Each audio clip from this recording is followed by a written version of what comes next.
تمام حمد اس خالق ازل کے لیے، سکون جھیل کو جو دیتا ہے کنول کے لیے۔ میں اسی کے نام سے کرتا ہوں ابتدائے سخن، کہ جس کے نام فرشتوں نے بھی سنبھل کے لیے۔ میرا رسول ہمیشہ کمال کرتا ہے، وہ جو بھی فیصلہ کرے بے مثال کرتا ہے۔ میرے رسول کو شمس و قمر سے مت پہچان، کہ ایسے کام تو اس کا بلال کرتا ہے۔ اللہ اور اس کے رسول کے نام کے بعد کام کا آغاز کریں گے۔ عزیز طلباء، میں آصف رائے، آج ہمارے پاس جماعت دہم کے حصہ نظم میں سے جو نظم ہے وہ ہے اونٹ کی شادی، دلاور فگار کی لکھی ہوئی۔ آئیے بورڈ کی جانب بڑھتے ہیں اور اس نظم کو پڑھتے ہیں۔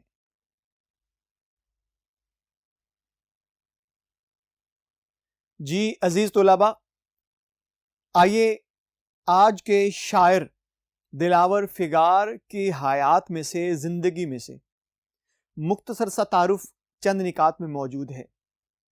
ہمیں ان نکات کو اچھی طرح سے دیکھ لینا ہے۔ آپ سے فقط اتنی سی گزارش ہے، آپ کے پاس جو کتاب موجود ہے اس کتاب کے اس نظم کے حصے میں آ کر وہاں پہ دیکھیے، آپ کے پاس دلاور فگار کے تعارف کی ایک جھلکی نظر آئے گی آپ کو۔ آپ اس میں آئیے اور وہاں پہ یہ جو نکات میں آپ کو بتاؤں گا، آپ وہاں پہ ان کو خط کشیدہ کر لیجئے گا۔ وہ پورے تعارف میں سے یہی چیزیں اہم ہیں جو بورڈ میں آپ سے پوچھی جا سکتی ہیں۔ سب سے پہلے جو بات کروں گا میں، وہ ان کی پیدائش کی بات کروں گا۔ یعنی کہ اگر دیکھا جائے تو ان کی پیدائش ہے 1929 میں، وفات ہے 1998 میں۔ اس کے بعد پوچھا جا سکتا ہے ان کا اصل نام کیا ہے۔ اصل نام ان کا دلاور حسین ہے اور تخلص فگار انہوں نے تخلص رکھا ہے اپنا، اور شہرت بھی دلاور فگار سے ہی ان کو ملی ہے۔ اس کے بعد یہ ان کے کچھ شعری مجموعے ہیں۔ آپ سے سوال پوچھا جائے گا کہ دلاور فگار کے کوئی سے 3 شعری مجموعوں کے نام تحریر کیجیے۔ آپ ذہن میں رکھیے گا، ایک ہے حادثے جو کہ ان کی غزلوں پہ مشتمل ہے، یہ حصہ جو ہے ان کا غزلوں والا ہے۔ اس کے بعد ستم ظریفاں یہ ہے، پھر شامت اعمال، پھر آداب عرض، انگلیاں فگار اپنی، یہ اسر نو یا مطلب عرض ہے، یا خدا جھوٹ نہ بلوائے، یا فی سبیل اللہ۔ یہ ان کے شعری مجموعے ہیں جن کو آپ نے اپنی کتاب پہ خط کشیدہ کر لینا ہے۔ آئیے آج کی اس نظم اونٹ کی شادی سے دیکھتے ہیں پہلا کون سا شعر موجود ہے، اسے پڑھتے ہیں۔ جی بچوں دیکھیے گا، ہمارے پاس پہلا شعر موجود ہے۔ نیا یہ آج کے پرچے نے گل کھلایا ہے، کہ صحرا باندھ کے ایک اونٹ بلبلایا ہے۔ پرچہ اخبار، گل کھلانا، فساد والی بات کرنا، صحرا موتیوں یا ہار کی وہ لڑی جو دولہے کے ماتھے پر باندھتے ہیں۔ ایک خاص شادی کا ایک سلسلہ، شادی کے خاص لباس میں یہ چیز شامل ہے، اس کے بناؤ سنگار میں یہ بات شامل ہے کہ دولہے کو کچھ لڑیاں باندھی جاتی ہیں، کچھ چمکیلے رنگ کی، بھڑکیلے رنگ کی کچھ چیزیں جو ہے اس کے ماتھے پہ لٹکائی جاتی ہیں، خاص طور پہ اسے لڑی کا نام بھی دیتے ہیں۔ اس کے بعد بلبلانا، اونٹ کا خوشی میں آواز نکالنا یا آوازیں نکالنا۔ آئیے اس شعر کی تشریح کے ہم نکات پڑھتے ہیں۔ جی پیارے بچوں دیکھیے، پہلا نکتہ کون سا اس کا؟ شاعر کا اونٹ کی شادی کا تذکرہ کرنا۔ اس شعر میں ایک اونٹ اور اس کی شادی کا تذکرہ ہو رہا ہے۔ مراد اگر آپ شادی کی بات کریں تو شادی خوشی کا موقع ہے۔ اس دن اس شخص کے گھر والے تمام خوش ہوتے ہیں، شادیانے بجتے ہیں، کئی طرح کے گیت اور نغمہ سرائی کی جاتی ہے کیونکہ خوشی کا موقع ہوتا ہے۔ شاعر نے یہاں پہ ایک اونٹ کی بات کر کے ایک نیا موضوع چھیڑ دیا ہے۔ وہ کہتے ہیں کہ ایک اونٹ جو ہے اب وہ شادی کرنے جا رہا ہے اور اس نے صحرا باندھ لیا ہے اور وہ شادی کے لیے بالکل تیار کھڑا ہے، اور اس شادی کی جو خوشی ہے وہ بے حد ہو رہی ہے اسے، گویا اس شادی سے وہ بہت خوش ہے، وہ اس خوشی کے گیت گا رہا ہے، اسے لگتا ہے کہ یہ شادی میرے لیے خانہ آبادی ہے، یہ شادی میرے لیے خوشیوں کا بہت بڑا نام ہے، لیکن معلوم نہیں کہ یہی شادی کتنی ذمہ داریوں کا بوجھ بھی ہے۔ اونٹ کا شادی پر خوشی منانا، دلاور فگار یہاں کہتے ہیں کہ جس طرح سے انسان خوشی مناتا ہے اونٹ بھی خوشی منا رہا ہے، لیکن حقیقت میں پس پردہ کچھ اور ہے۔ شاعر نے اونٹ کی بات کر کے اس کے موضوع میں کچھ اور بات کہی ہے، اس کے پس پشت کوئی اور موضوع بیان کر دیا ہے۔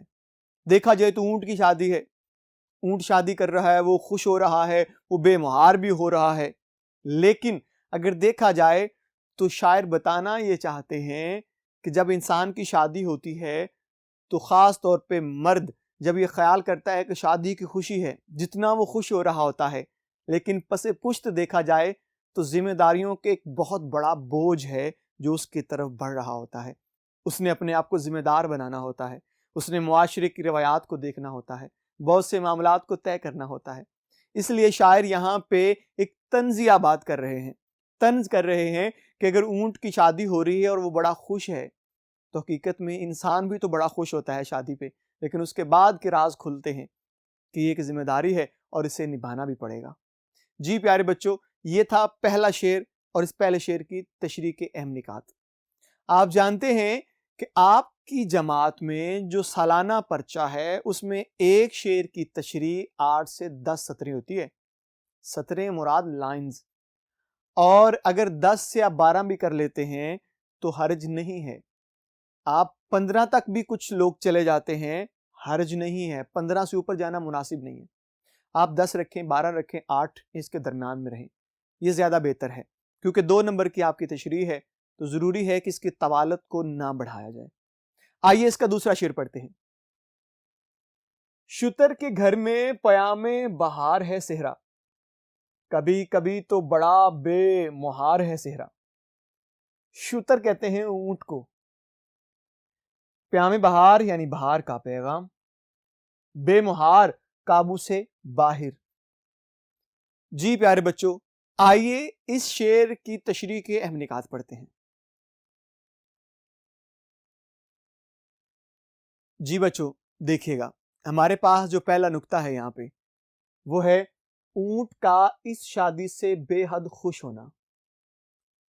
اس شعر میں بھی شاعر یہ بتانا چاہتے ہیں کہ اونٹ اس شادی سے بے حد خوش ہے، وہ گیت بھی گا رہا ہے، وہ نغمہ سرائی بھی کر رہا ہے، اب وہ بے قابو بھی ہو رہا ہے، کیونکہ یہ فطرتاً ایک عادت ہے، فطرتاً عمل ہے کہ انسان خوشی کے موقع پہ خوش ہو جاتا ہے۔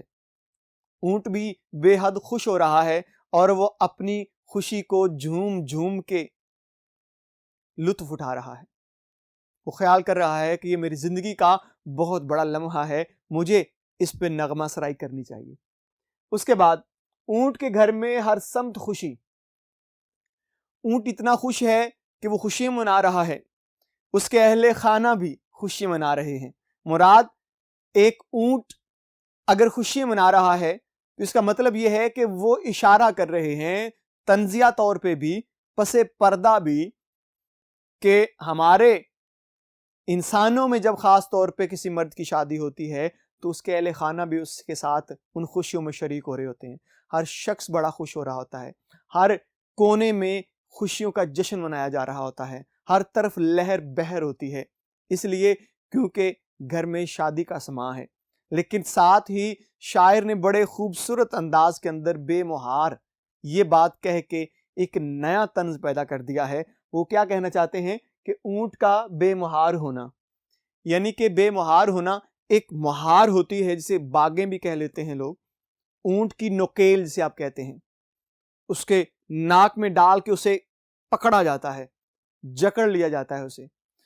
شاعر یہاں طنز کر رہے ہیں کہ یہ وہی شخص، یہ وہی اونٹ جو بے مہار ہو رہا ہے، بے قابو ہو رہا ہے، کبھی کدھر خوشیاں منا رہا ہے، کبھی کدھر نغمہ سرائی کرتے ہوئے جا رہا ہے، لیکن کبھی کبھار اس کی مہار کھینچ بھی لی جاتی ہے، کبھی کبھار اسے قابو میں بھی کر لیا جاتا ہے۔ جتنا یہ بے قابو ہو رہا ہے، قریب ہے کہ اب اسے وہ مہار مضبوطی سے ڈال دی جائے گی اور یہ قابو میں آ جائے گا۔ یہ شاعر نے یہاں پہ طنز کر دیا ہے، یعنی کہ زندگی کا بوجھ، زندگی کی پریشانیاں، اسی طرح کے معاملات کو دیکھتے جائیں تو پھر یہ بڑھتا جائے گا، اس کی وسعت اور طویل ہوتی جائے گی۔ تو شاعر نے اسی بات کو طنزی انداز میں بیان کر دیا ہے، مزاحیہ انداز میں بیان کر دیا ہے، کیونکہ دلاور فگار کا جو انداز ہے یہ بڑا خوبصورت ہے۔ یہ تحریر کو ایسے مزاح نگاری میں بدلتے ہیں کہ پڑھنے والا جو قاری ہے وہ لطف اندوز ہوتا جاتا ہے اور اس کے دل میں ایک خوشی کی لہر دوڑ جاتی ہے۔ جی پیارے بچوں، یہ تو تھا آج ہمارے پاس 2 اشعار کا سلسلہ۔ ہم نے اچھی طرح سے معنی و مفہوم کے ساتھ، تشریح کے اہم نکات کے ساتھ ان کو پڑھا ہے۔ امید کرتا ہوں کہ آپ کو یہ اچھی طرح سے ازبر بھی ہوا ہوگا۔ انشاءاللہ اگلے لیکچر میں اسی نظم سے تیسرا اور چوتھا شیئر کرنے کی کوشش کریں گے، اور کوشش کی جائے گی کہ وہ اچھی طرح سے آپ تک پہنچایا جائے اور آپ اس سے زیادہ فائدہ اٹھا سکیں۔ انشاءاللہ اگلے لیکچر میں آپ سے پھر ملاقات ہوگی۔ تب تک کے لیے مجھے اجازت دیجیے گا۔ اللہ حافظ۔